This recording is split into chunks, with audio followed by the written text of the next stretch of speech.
second part of the recommendations for the nutritional guidelines for this programme are about plant-based foods and gut health.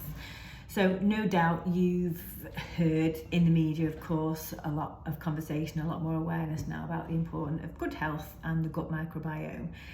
And it's worth knowing that this subject area is important for everyone, but there is a specific significance to peri and postmenopausal women, because when we produce estrogen in our bodies, it gets processed through the gut. So we have bacteria in the gut that are specially designed to break down the estrogen that our ovaries produce to turn it into the different versions that we need all over our body. Now, when the estrogen levels start to decline, less estrogen then is going through the gut for processing. And the good bacteria that have been doing the job of converting the estrogen start to become redundant. They don't have a job anymore, and then they die off. And this can be something that affects women that then starts to shift the balance of good and bad bacteria, which is linked to the changes that we're going through in perimenopause and menopause. So, you know, this may or may not be news to you. You may be aware of that. What you may notice, because this is something that's very common in menopause, is that your digestion slows down. You might have more bloating, more gas, a bit more constipation or irregular bowel habits. And there are some changes that aren't very nice, that are really common. Something I've definitely suffered with all of them, tick them all. So addressing your gut health is actually really useful here, because one, it's important to do it knowing that we've got the hormonal changes disrupting the balance of bacteria, and it's also going to help improve our digestion and digestive issues. But good gut health, I should say, it's a proper tongue twister, is linked to lots of other things as well. You know, good healthy immune system, it's linked to inflammation, it's also linked to weight gain.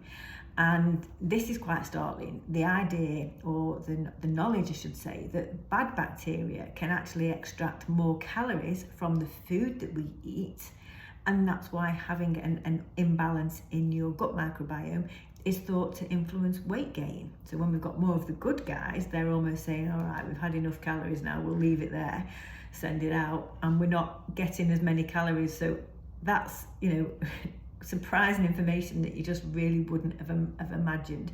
So that's how complex this area is. A lot we don't know about it, but increasingly stuff that we do know about it.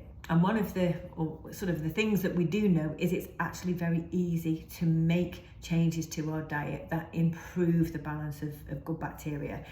You may have come across Tim Spector. He's a professor who's done a lot of research in this field.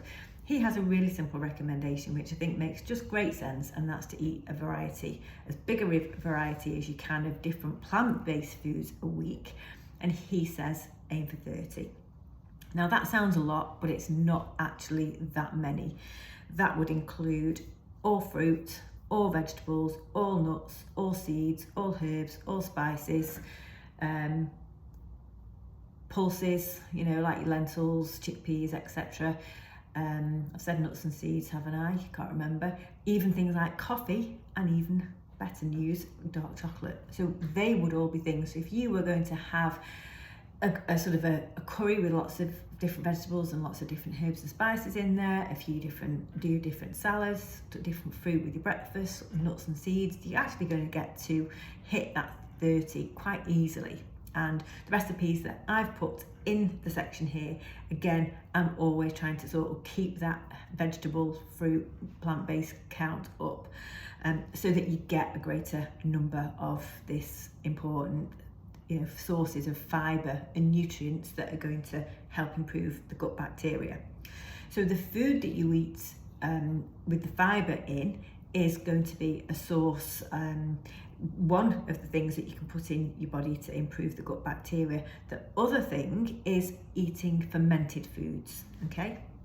And fermented foods include live yogurts, so natural yogurts that actually usually sugar-free, which are better anyway, but that actually say they've got live bacteria on them. So read the packaging, read the labels, and make sure it actually lists that it's got bacteria on. kefir, and then things like sauerkraut, kombucha, fermented paste like miso. All of those fermented foods are also really helpful. So lots of different varieties of plant-based foods, fruits, veg, etc. And regular servings, you know, 1 or 2 a day maybe, of probiotic containing foods like yogurts, etc. Sauerkraut. Something else to say? Yes. One of the other things about having plenty of fruit and vegetables in your diet is it makes the food filling. It also helps to make the food tasty, which is really important if you're going to feel satisfied with your meals. Some people really like to feel full, like physical bulk in the food. And one of the things that you'll see in another video is starting to maybe just think a little bit more about how many carbohydrates you have in your meals. Carbohydrates, so your pasta, your rice, bread, can be really filling foods, and one of the reasons we like them is because they actually fill our tummies up and make us feel full. So increasing the number of fruit and vegetables that you have can, while you're reducing your carbohydrates, can also help to give you that full, satiating filling, if that makes sense. I know I don't like the feeling of eating something and just feeling like I've not had enough to eat. Everyone's different. You might be like that. You might be thinking I'm bonkers. But that's, you know, that's a very good benefit of eating plenty of fibre-rich foods. Can take you a little bit of time to adjust to it if you're making changes, so that can give you a little bit more gas, a bit more bloating, which isn't very comfortable sometimes, but stick with it. If you're noticing that, then just increase your fruit and vegetable more slowly.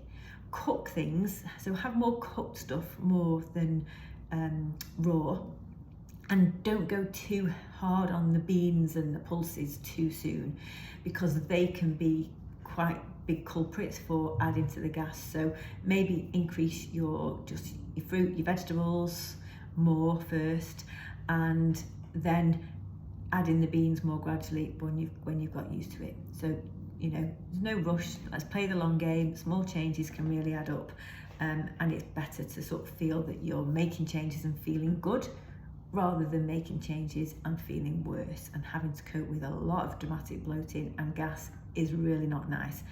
That's going to be not very motivating for you to carry on. So feel free just to sort of ease into that one and make gradual changes. Okay. But you know that what I'm going to say now, any questions, you know, we can have a chat about that. So I really want to help make sure that you're clear about this and you know what you're doing. Okay. See you in the next video.